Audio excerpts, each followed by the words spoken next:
માવઠું હજુ ગુજરાતનો પીછો નહીં છોડે. હવામાન નિષ્ણાંત અંબાલાલ પટેલે ફરી આગાહી કરી. 7 અને 8 એપ્રિલના ફરી વાતાવરણ પલટાશે.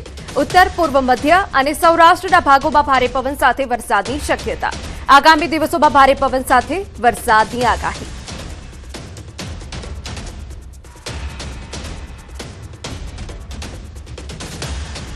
વિક્ષોભ તારીખ 7મી આસપાસ આવેલો છે મેડિટેરિયન સીમાથી અને ત્યાંની ગતિવિધિ થોડીક વધારે છે, જેના લીધે લગભગ ઉત્તર ગુજરાતના ભાગો, બનાસકાંઠા પાલનપુરના ભાગો, આ ઉપરાંત સાબરકાંઠાના ભાગો અને પંચમહાલના ભાગો, દાહોદના ભાગો તેમજ મધ્ય ગુજરાતના ભાગો, અમદાવાદના ભાગો, ઉત્તર ગુજરાતના અન્ય ભાગો અને વડોદરા વગેરે ભાગો, ખાસ કરીને દક્ષિણના ભાગો અને પૂર્વ ગુજરાતના ભાગોમાં પ્રી મોન્સૂન એક્ટિવિટીનો વરસાદ થવાની શક્યતા રહેશે. ગરમીને લઈ અંબાલાલ પટેલની આગાહી. 15 એપ્રિલથી ગરમીનો પ્રકોપ વધશે. કેટલાક ભાગોમાં તાપમાન 42 ડિગ્રીને પાર પહોંચી શકે. 26 એપ્રિલ બાદ કાળઝાળ ગરમીની ચેતવણી. મે મહિનામાં આકરી ગરમીની આગાહી. 15મી એપ્રિલથી ગરમીની શરૂઆત થવાની શક્યતા છે, કારણ કે તે પહેલાં મજબૂત પશ્ચિમ વિક્ષોભ આવવાની શક્યતા નથી. 11મી તારીખ આસપાસ પણ એક પશ્ચિમ વિક્ષોભ આવે છે, પણ તેની અસર ખાસ થવાની શક્યતા નથી. આ ઉપરાંત તારીખ 16મી આસપાસ પણ એક પશ્ચિમ વિક્ષોભ આવે છે, તેની અસર પણ ખાસ જણાતી નથી. એટલે 15મી એપ્રિલથી ગરમી વધશે. કોઈ ભાગમાં મહત્તમ ઉષ્ણતામાન 41-42 ડિગ્રી સેલ્સિયસ જેવું થવાની શક્યતા રહે છે. અને ત્યારબાદ તારીખ લગભગ 20મી એપ્રિલથી ગરમી વધુ વધે. 11 થી 20 મે દરમિયાન આંધી વંટોળ સાથે વરસાદની મોટી આગાહી છે. હવામાન નિષ્ણાંત અંબાલાલ પટેલે આગાહી કરી. 17 મેની આસપાસ અરબ સાગરમાં વાવાઝોડું સર્જાવાની શક્યતા. 24 મેથી 4 જૂન વચ્ચે ફરી વરસાદી માહોલ જામશે. 8 જૂનથી દરિયામાં પવનોની દિશા બદલાતા વાતાવરણ પલટાશે. કમોસમી વરસાદના કારણે આંબાના પાકને ભારે નુકસાનની ભીતિ. 11 થી 20 મેમાં આંધી વંટોળનું પ્રમાણ વધશે. આરબ કન્ટ્રીની કાળી આંધી ચડી આવશે. ભારે વંટોળિયા ફૂંકાશે, જે આંબાવાડીના પાક ઉપર તેની અસર થવાની શક્યતા રહેશે. અને લગભગ કાચા મકાનના છાપરા ઉડી જાય તેવા પવનો મે માસમાં ફૂંકાવાની શક્યતા રહેશે. આ ઉપરાંત 24 મેથી 4 જૂન વચ્ચે પણ ક્યાંક વરસાદ થવાની શક્યતા રહેશે. 8મી જૂને દરિયામાં પવનો બદલાવાની શક્યતા રહેશે. મે માસમાં અને 25 જૂન માસમાં લગભગ એક અરબ સાગરમાં પણ એક વાવાઝોડું બનવાની શક્યતા છે.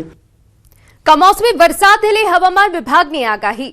7 એપ્રિલે ગુજરાતમાં કમોસમી વરસાદની શક્યતા. રાજકોટ, જામનગર, મોરબી, દ્વારકા, કચ્છમાં માવઠાનું સંકટ. બનાસકાંઠા, સાબરકાંઠા, પાટણ, અરવલ્લી, મહીસાગરમાં વરસાદી આગાહી. 7-6 એપ્રિલે માછીમારોને દરિયો ન ખેડવા સૂચના. આવતીકાલથી તેજ પવન ફૂંકાવાની આગાહી સાથે 8 એપ્રિલથી રાજ્યમાં તાપમાનનો પારો ઊંચકાશે. आगामी 48 कलाक राज्य में वातावरण सामान्य रहશે. गुजरात के नॉर्थ गुजरात पे और जो राजस्थान और मध्य प्रदेश से सटे डिस्ट्रिक्ट्स हैं, जैसे कि अपना द्वारका है, उसके बाद जामनगर, मोरबी, कच्छ के साथ फिर बनासकांठा, साबरकांठा, अरावली, महीसागर, पंचमहल, दाहोद, तो इनमें इसका असर देखने को मिल सकता है और हमें हल्की से मध्यम वर्षा देखने को मिल सकती है. साथ में ही जो थंडर स्टॉर्म है विद गस्टी विंड्स 30 से 40 किलोमीटर प्रति घंटा की भी उम्मीद कर सकते हैं इन्हीं डिस्ट्रिक्ट्स में. और बाकी उसके अलावा मौसम आमतौर पे शुष्क रहने की संभावना है. અને હવે બુલેટિનમાં આગળ વાત કરીએ. ગોળમાં ગોલમાલ.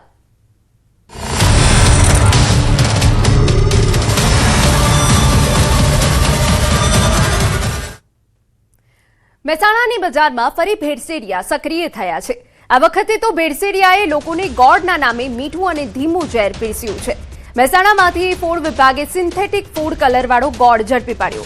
મહેસાણાની હરિકૃષ્ણ માર્કેટિંગ અને પટેલ સતીશકુમાર મોહનલાલ પેઢીના ગોળના નમૂના ફેલ જતા બંનેના માલિકો સામે કોર્ટ કાર્યવાહી કરાઈ.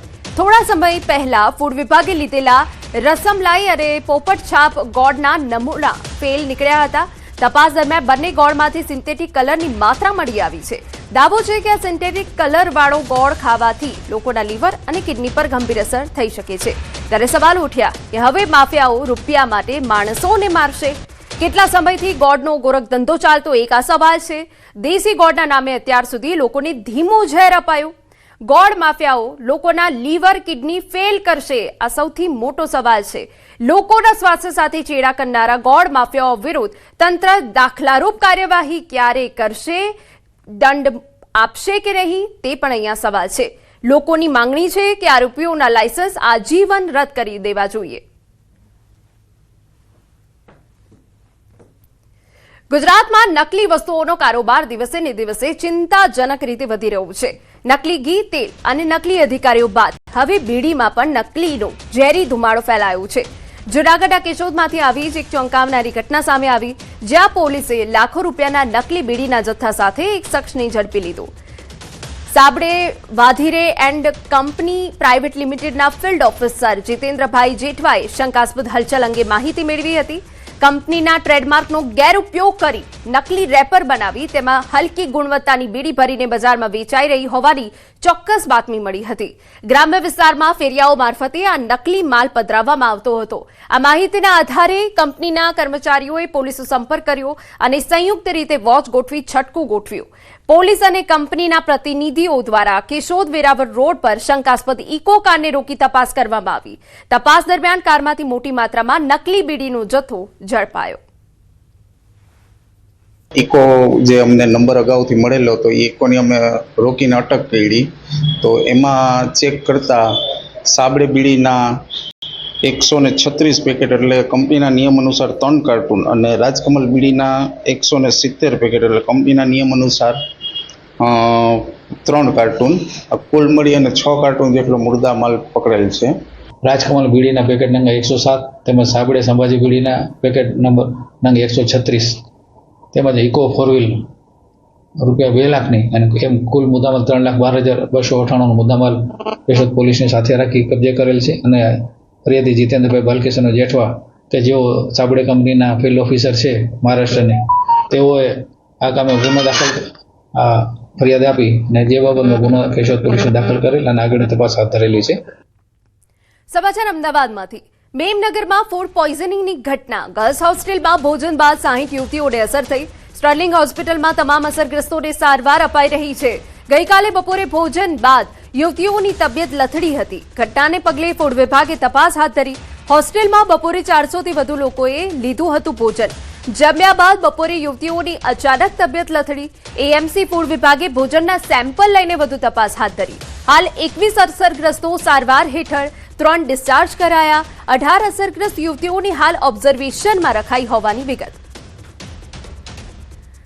અમારા સંવાદદાતા પ્રણવ વધુ વિગતે વાત કરવા જોડાયા છે. પ્રણવ, પૂરી વિગત.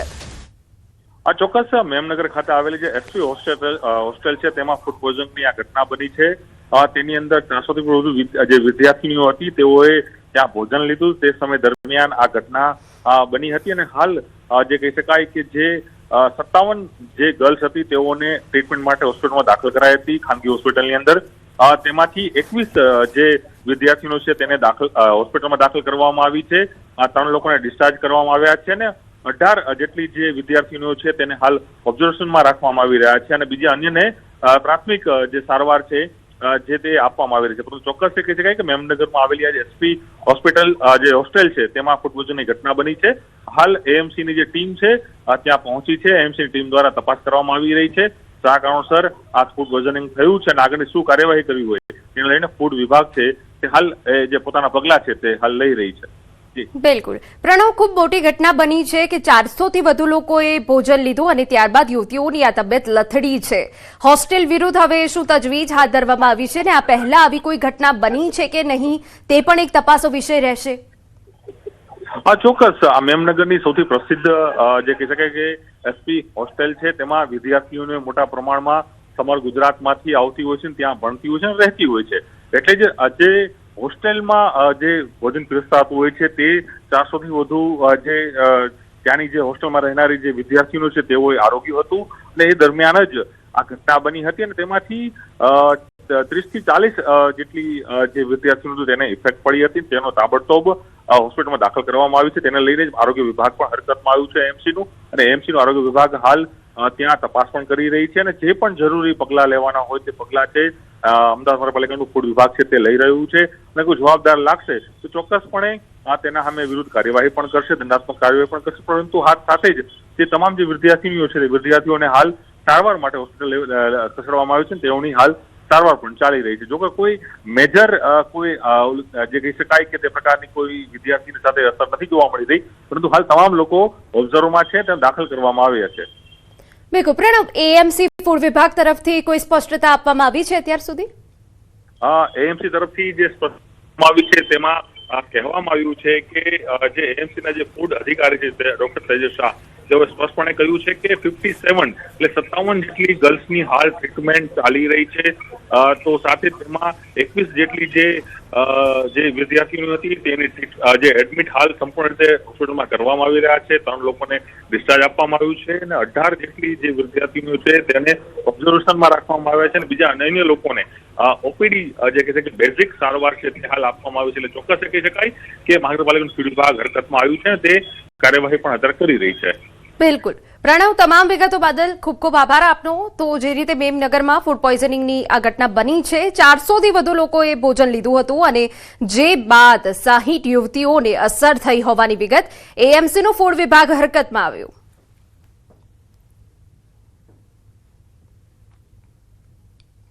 અને મહત્વના સમાચાર, વાવ થરાદમાં કોંગ્રેસી સેન્સ પ્રક્રિયા દરમિયાન ગેનીબેન ઠાકોરના ભાજપ પર આકરા પ્રહાર. કહ્યું, છેલ્લા 1.5 વર્ષથી હાલના ધારાસભ્ય ક્યાંય દેખાતા નથી. હું ધારાસભ્ય હતી ત્યારે ગામડે ગામડે ફરીને લોકોને મળતી હતી. મારા ધારાસભ્ય કાળ દરમિયાન મેં વિસ્તારના તમામ રોડ પાકા બનાવ્યા. ધરણીધર તાલુકામાં કોંગ્રેસ દ્વારા ઉમેદવારોની પસંદગી માટે સેન્સ પ્રક્રિયા હાથ ધરાઈ હતી, જેમાં બનાસકાંઠાના સાંસદ ગેનીબેન ઠાકોરે કોંગ્રેસ કાર્યકરોમાં જોશ પૂર્યો. એવા અનેક રોડો ધારાસભ્ય હતી એ ટાઈમે મોટા ભાગે જતા થતા હતા એટલા કર્યા. એ ટાઈમે ભાજપવાળા એમાં ભાષણ કરતા હતા કે ભાઈ ચાલુ સરકારનો ધારાસભ્ય આવે ને તો અમારા બધા કામ થઈ જશે. આ દોડવાની અંદર આ ગામ છે ધારાસભ્ય જોયા કોઈ આયા નહીં આયા. વડોદરા મનપાની ચૂંટણીને લઈ ધારાસભ્યો પ્રચાર મેદાનમાં. માંજલપુરના ધારાસભ્ય યોગેશ પટેલનું વધુ એક નિવેદન ચર્ચામાં આવ્યું. બહાને વ્યક્તિને ટિકિટ આપો તો વિરોધ કરવાનો. આપણા વિસ્તારમાં આપણે કરેલું કામ હોય તો આપણાને જ ચાન્સ મળવો જોઈએ. વિસ્તારના કાર્યકરોને ટિકિટ મળવી જોઈએ. જો કોઈ કાર્યકરને ટિકિટ ના મળે તો મારી જોડે અબોલા ન કરશો. તેઓને પાર્ટી જીતાડવા માટે કામ કરવું પડશે. ધારાસભ્ય તરીકે હું પાર્ટીના ઉમેદવારને જીતાડવા કામ કરીશ. ચૂંટણી કાર્યક્રમના ઉદ્ઘાટનમાં યોગેશ પટેલે આ નિવેદન આપ્યું.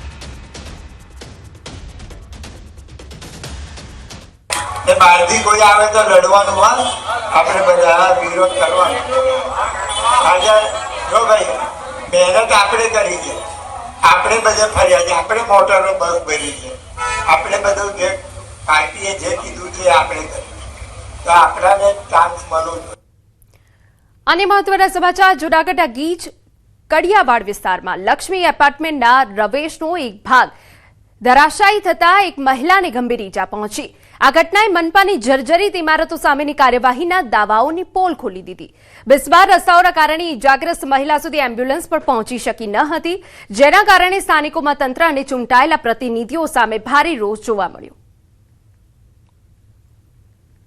એ બિલ્ડિંગની પડદી મારા વાઈફના માથા ઉપર લાગવાથી અત્યારે એની હાલત ગંભીર છે. તંત્રની ઘોર બેદરકારી. કડિયાવાડમાં 2 વર્ષ પહેલા આખું બિલ્ડિંગ પડ્યું હતું, એમાં 4 જણાના મોત થયા છે. અત્યાર સુધી કોર્પોરેશન લેવલે બધાએ મોટા અવાજે કીધું હતું તંત્રને કોઈને છોડવામાં નહીં આવે. પણ હું તમને કહું છું, કાલથી કડિયાવાડી વેપારી એસોસિએશનના ઉપપ્રમુખ હું પોતે, કાલથી મારી દુકાન બંધ રહેશે. કડિયાવાડના 4 ચોક વચ્ચે હું ઉપવાસ ઉપર બેસું છું. સ્થાનિક લોકોનો આક્ષેપ છે કે કોર્પોરેટરો માત્ર ચૂંટણી ટાણી જ દેખાય છે અને વિસ્તારની પ્રાથમિક સુવિધાઓ કે સુરક્ષા બાબતે ઉદાસીન છે. કડિયાવાડ જેવી ગીચ વસ્તીમાં લટકતા મોત સમાન ઇમારતો વહેલી તકે ઉતારી લેવાની માંગ ઉઠી છે. જો તંત્ર હજુ પણ માત્ર કાગળ પર કાર્યવાહી કરશે તો ભવિષ્યમાં મોટી જાનહાનિ થવાની ભીતિ છે. હવે ભાજપના કોર્પોરેટર આવીને ખાલી નારિયેલ વધારીને ફોટા પડાવી જાય, પણ 6 મહિનાથી ફોટાનો કોઈ ઇલાજ થયો નથી. અને કમિશનર સાહેબે ઓફિસમાં બેસીને કઈ જોતા નથી અને રોડ ફૂલ તૂટી ગયેલા છે, એને કઈ જોવાની ફરજ આવતી નથી. આમાં મોટું આંદોલન થશે. પોપડા પડવા, કોઈની માથે બેલા પડવા, આવું બધું થયા રાખે છે. નોટિસો આપે છે છતાં કોઈ પણ જાતની કાર્યવાહી થતી નથી. તો પછી અમારે કરવાનું શું? બાળકોના હમણાં વેકેશન આવશે, બધા રમતા હોય, ક્યારે કોની માથે શું થાય એની જવાબદારી કોણ લેવા તૈયાર છે? અહીંના રોડ કેટલા મહિનાથી આ ખોદેલા છે. ઘડીક ગટરનું કામ કરે, ઘડીક ભૂંગળાનું કામ કરે, બધી લાઈનોના કામ કરે, પણ રોડ બનતા નથી. આ દુર્ઘટના બાદ સત્તાધારી પક્ષના જ કોર્પોરેટરે મ્યુનિસિપલ કમિશનર પર દોષનો ટોપલો ઢોળતા જણાવ્યું કે 2 મહિના પહેલા રજૂઆત કરવા જતાં કોઈ પગલાં નથી લેવાયા. બીજી તરફ વિપક્ષે આક્ષેપ કર્યો કે તંત્ર માત્ર નોટિસની રમત રમે છે અને નિર્દોષ લોકોના જીવ જોખમમાં મૂકી છે. વર્ષો પહેલા આ જ વિસ્તારમાં થયેલી જીવલેણ દુર્ઘટના બાદ પણ તંત્ર દ્વારા કોઈ નક્કર કામગીરી કરવામાં નથી આવી. પહેલા અમે કમિશનર સાહેબને 2 મહિના પહેલા અગાઉ જાણ કરેલી છે. નવી જર્જરિત જે બિલ્ડિંગો છે વોર્ડ નંબર 10 ની તમામ ઉતારી લેવી, હવે બીજી ફરીવાર ઘટના ન બને. બેન, આપને થોડા જાણ કરવામાં આવે છે છતાં પણ અત્યાર સુધી કાર્યવાહી કેમ નથી થઈ? એ અમે તપાસ કરશું, સાહેબને પૂછશું કે શું કામ કરવામાં નથી આવી. એમને નોટિસો આપવાની હોય છે, પરંતુ માત્ર ખાલી નોટિસો આપીને સંતોષ માની લેવામાં આવે છે. જ્યારે આપણે જોઈએ કે કડિયાવાડ જેવા ગીચ વિસ્તારમાં જ્યારે આવી દુર્ઘટના થાય ત્યારે એમ્બ્યુલન્સ પણ નથી જઈ શકે. અને આ વિસ્તાર આપણે જોઈએ કે શાસક પક્ષના નેતા અને જે સ્ટેન્ડિંગના ચેરમેન છે એમનો છે.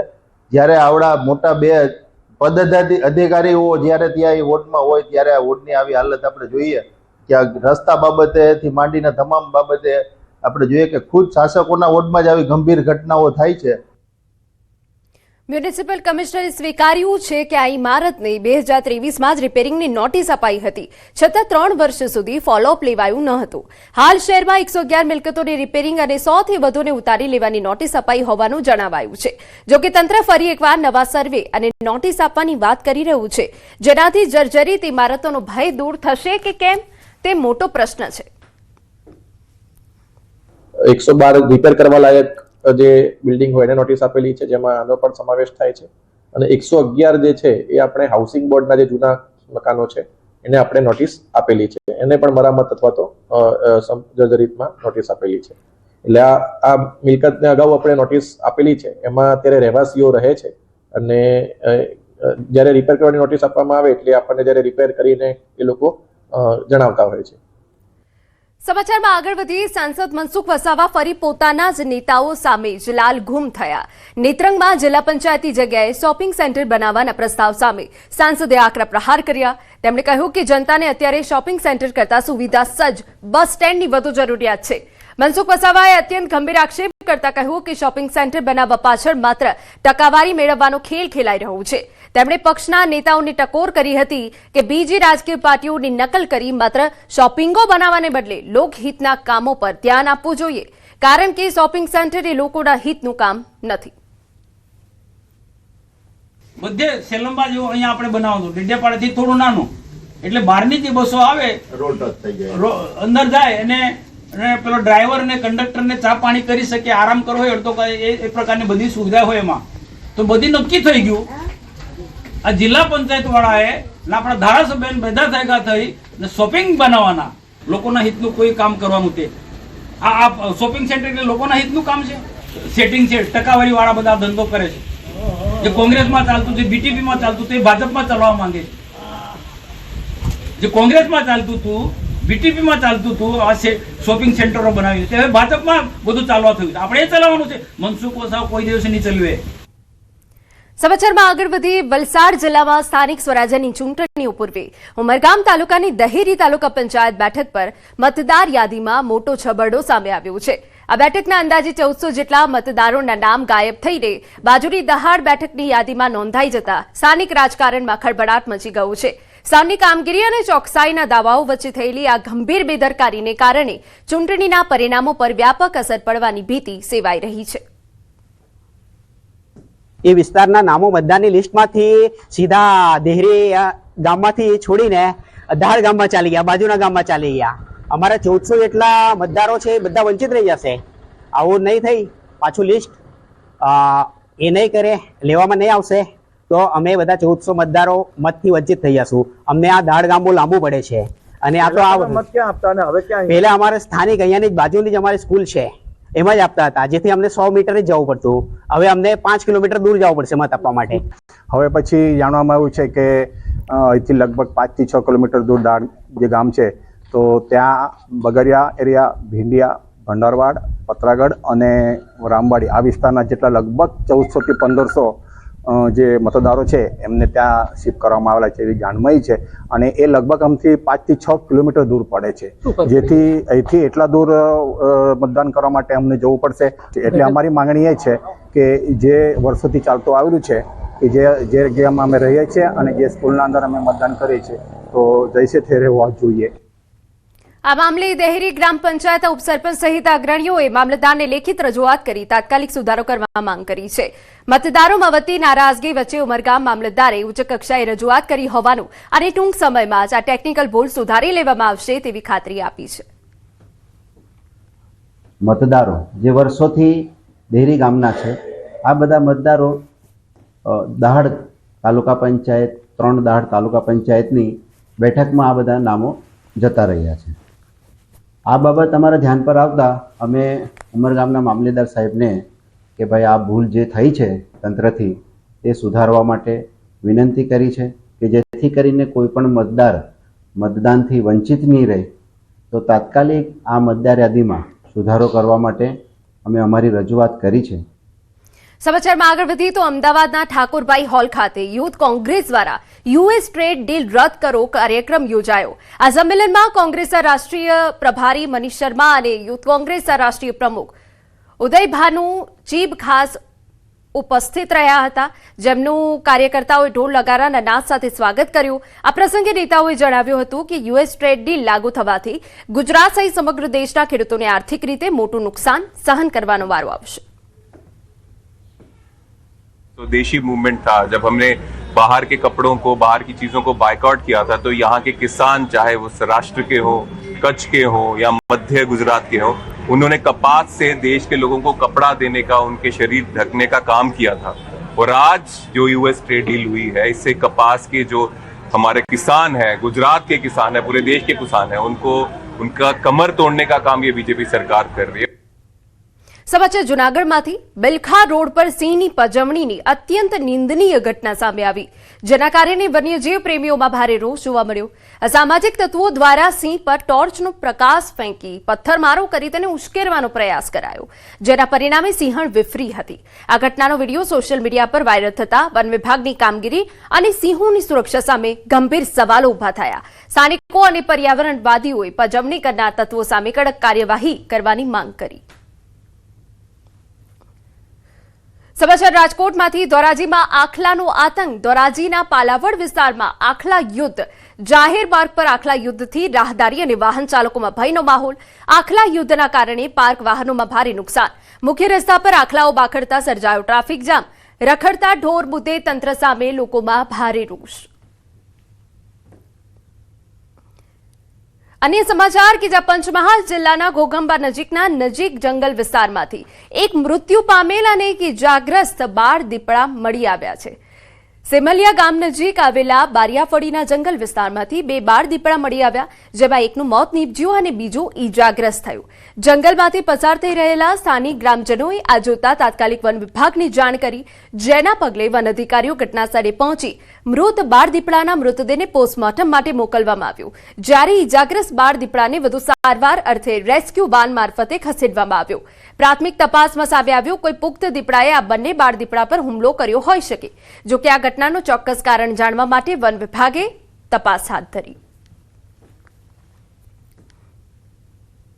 ખેડાની લીંબાસી પોલીસ ઊંઘતી ઝડપાઈ. ભલાળા ગામમાં નાના હરસિદ્ધપુરામાં એસએમસીના દરોડા. જુગારના અડ્ડા પર ત્રાટકી એસએમસીની ટીમ. લાલા બાદશાહ નામનો વ્યક્તિ ચલાવી રહ્યો હતો જુગારધામ. કુલ 16 જેટલા જુગારીઓ ઝડપાયા. 32,650 રૂપિયા રોકડ, 14 મોબાઈલ વાહનો સહિત કુલ 22,36,750 રૂપિયાનો મુદ્દામાં જપ્ત થયું છે. પકડાયેલ તમામ આરોપીઓને લીંબાસી પોલીસ મથકે લાવવામાં આવ્યા. સ્ટેટ મોનિટરિંગ સેલ દ્વારા આગળની કાયદેસરની કાર્યવાહી હાથ ધરાઈ. સમાચારમાં વાત સુરતની. કામરેજના મોરથાણા ગામે ફાર્મ હાઉસમાં જુગાર પર દરોડો. એસીબીએ જુગાર રમતા 30 શખ્સોને ઝડપી પાડ્યા. ઘટના સ્થળેથી 4.25 લાખની રોકડ રકમ જપ્ત. 33 મોબાઈલ, કાર અને રિક્ષા સહિત વાહનો કબજે. કુલ 29.85 લાખનો મુદ્દામાલ પોલીસે જપ્ત કર્યો. તમામ આરોપી વિરુદ્ધ ગુનો નોંધી વધુ તપાસ શરૂ કરાઈ. તો કુલ 29.85 લાખનો મુદ્દામાલ પોલીસે કબજે કર્યો હોવાની વિગત છે. ફાર્મ હાઉસમાં જુગારધામ ચાલતો હતો. પોલીસે બાતમી મળી અને તે બાદ દરોડો પાડવામાં આવ્યો. એલસીબીએ જુગાર રમતા 30 શખ્સોને ઝડપી પાડ્યા. સમાચારમાં આગળ વધીએ. વિવાદ બાદ આરોપીએ ભાજપના પદનો અસ્વીકાર કર્યો. પેપર લીક કૌભાંડના આરોપીએ લખ્યું પત્ર. કોષાધ્યક્ષની નિમણૂકનો અસ્વીકાર કરતો પત્ર. સાબરકાંઠામાં પેપર કૌભાંડના આરોપીએ પત્ર લખ્યું. તાલુકા ભાજપ બક્ષીપંચ મોરચા કોષાધ્યક્ષ બનાવાયા હતા. વિવાદ થતા ખુદ પોતે જ નિમણૂકનો અસ્વીકાર કર્યો. સાબરકાંઠામાં પેપર કૌભાંડના આરોપી હાર્દિક શર્માને તાલુકા ભાજપના બક્ષીપંચ મોરચાના કોષાધ્યક્ષ બનાવાયા હતા. જોકે વિવાદ થતા હવે નવું વળાંક આવ્યું છે. અગાઉ હાર્દિક શર્માની પેપર લીક કૌભાંડ સમયે ધરપકડ પણ થઈ હતી. જોકે હવે વિવાદ થતા ખુદ હાર્દિક શર્માએ પ્રમુખને પત્ર લખી પદના અસ્વીકાર કરવા જણાવાયું છે. એ કાર્યકર્તા સક્રિય હોય એટલે પાર્ટી આપતી હોય છે અને આપ્યા બાદ એ કાર્યકર્તાને જ્યારે એના ધ્યાન ઉપર આવ્યું મને જવાબદારી મળી છે તરત જ એ કાર્યકર્તાએ અસ્વીકાર કર્યો છે અને એ કાર્યકર્તા જ્યારે અસ્વીકાર કરે છે ત્યારે પદ ઉપર રહેતો નથી. એના વ્યક્તિગત કારણોસર એની ક્યાંય પણ હોય તો એ પાર્ટીના ધ્યાનમાં દરેક વિષયો હોતા પણ નથી. પાર્ટીની આવડી મોટી પાર્ટી હોય એટલે ઘણા બધા કાર્યકર્તાઓ વ્યક્તિગત એમના કોઈ હોય તો એનાથી પાર્ટીની કોઈ તકલીફ લાગતી નથી અમને. પાર્ટી સંસ્કારિતા અને રાષ્ટ્રવાદને વરેલી પાર્ટી છે. 11 કરોડ પાર્ટીના જ્યારે કાર્યકર્તા હોય ત્યારે વ્યક્તિગત કોઈ કારણસર